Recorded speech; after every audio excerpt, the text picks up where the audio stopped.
अस्सलाम वालेकुम नाजरीन।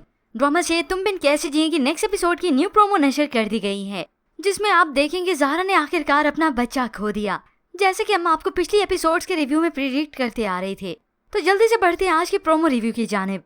एक तरफ तो ज़ैनी की गलत फहमी खत्म हो जाती है जब उसने अपने कानों से सुन लिया कि साद की शादी से फिलहाल इनकार की वजह क्या है। ज़ैनी जो कि साद के पास से गुजर रही थी तो साद उसका हाथ पकड़ लेता है, उसे एहसास दिलाता है उससे और अपनी मोहब्बत का।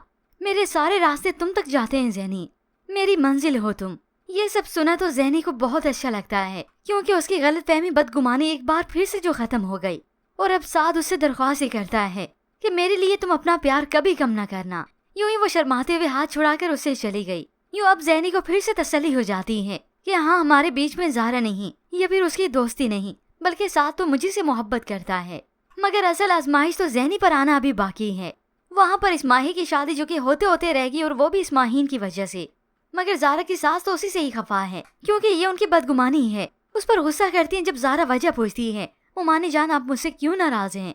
तो वो चिल्लाते हुए कहती हैं, मैंने मना किया था ना तुम्हें कि तलाक वाली बात किसी को नहीं बतानी, तो फिर तुमने क्यों बताई? क्यों मेरी बेटी की जिंदगी बर्बाद की? ज़ारा यकीन दिलाने की पूरी कोशिश करती है कि उसने ये सब हरगिज नहीं किया, मगर ये मुमानी तो अब कुछ सुनने के लिए तैयार नहीं होती। देखते ही देखते अब मुमानी की बदगुमानी बढ़ती चलेगी। वो चिल्लाती हैं। अहमद साहब भी आ गए, लेकिन वो रोक ना पाए अपनी बीवी को। वो उनके सामने भी ज़ारा पर चिल्लाती हैं, क्योंकि तुमने मेरी बेटी की जिंदगी बर्बाद। तो अहमद साहब ने भी चिल्लाते हुए कह दिया, अपने गुनाहों का बोझ दूसरों के कांधे पर डालना छोड़ दो। तुम्हें किसने कहा था कि उनसे ये सच्चाई छुपाए रखो? झूठ बोला था तो उसका अंजाम तो यही होना था। आखिर कब तक ये सच्चाई उनके सामने छुपती? यूँ फरीदा बेगम का गुस्सा जाता नहीं, बस कम हो जाता है। वो सोचने पर मजबूर होती है कि हो सकता है ज़ारा सच्ची बोल रही हो, मगर इस्माही का रो रो कर तो बुरा हाल होता है। चीखती है, चिल्लाती है, खुद को कमरे में बंद ही रखती है। वो तो इस सदमे से बाहर नहीं आ पा रही कि उसके साथ हो क्या गया है। मैं तो दूसरों के साथ बुरा कर रही थी, ये क्या हुआ मेरे साथ? मगर फिर ऐसे में ड्रामे की कहानी में ट्विस्ट तो उस वक्त आता है जब माहीन की ये हरकत खुली माही और उसकी वालदा सभी के सामने। माहीन, जिसका गुस्सा तो जाते ही नहीं, फोन पर बात करती है और जबान की तलखी फिर भी खत्म नहीं होती। आज मेरी जिंदगी मुश्किल में है ना, ये सिर्फ और सिर्फ माही की वजह से है। यूं ही इस माहीन के करतूत भी टेढ़े होते चले गए, और ये हकीकत आखिर उसकी कब तक छुपती? वो जिस लड़की की मदद से उसने फोन करवाया था जावियार और उसके घर वालों को, वो बिल आखिर हकीकत सामने आ गई। एक दिन जब माहीन बाइक पर बैठकर उसके साथ ही जा रही थी, तो तब माही या उसकी फैमिली में से कोई तस्वीर बना लेता है, और साथ ही साथ वो शख्स तक भी पहुंच गए कि ये सब कुछ उसने माहीन के कहने पर किया था।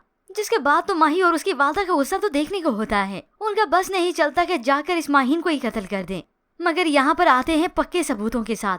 मोबाइल में सारे सबूत माहीन की वालदा को दिखाते हैं। ये सब देखने के बाद तो उनके पैरों तले जैसे जमीन निकल गई हो। माही सामने आई तो उसे जोरदार तमाचा दे मारती हैं। मगर इस सब के बाद अब ये माही खामोश नहीं बैठेगी। वो जब तक अब ज़ारा से बदला नहीं ले लेती, उसकी जिंदगी तबाह बर्बाद नहीं कर देती, वो चैन से नहीं बैठती। उसकी नफरत तो जैसे लावे की तरह उबल रही है। फिर आखिर एक दिन मौका देखते ही वो ज़ारा को धक्का दे देती है और ज़ारा पेट के बल बेड से जा लगी। उसी वक्त चीखती है, चिल्लाती है। इमरजेंसी की सूरत में उसे हॉस्पिटल लेकर जाते हैं, मगर तब तक ये बच्चा नहीं रहता।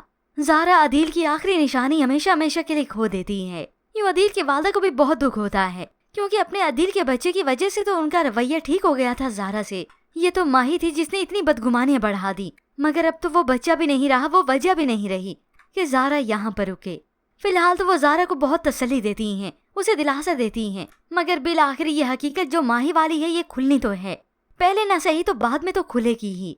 और फिर यूं ही ज़ारा को जलील और रुस्वा करके धक्के देकर इस घर से निकाल दिया जाता है।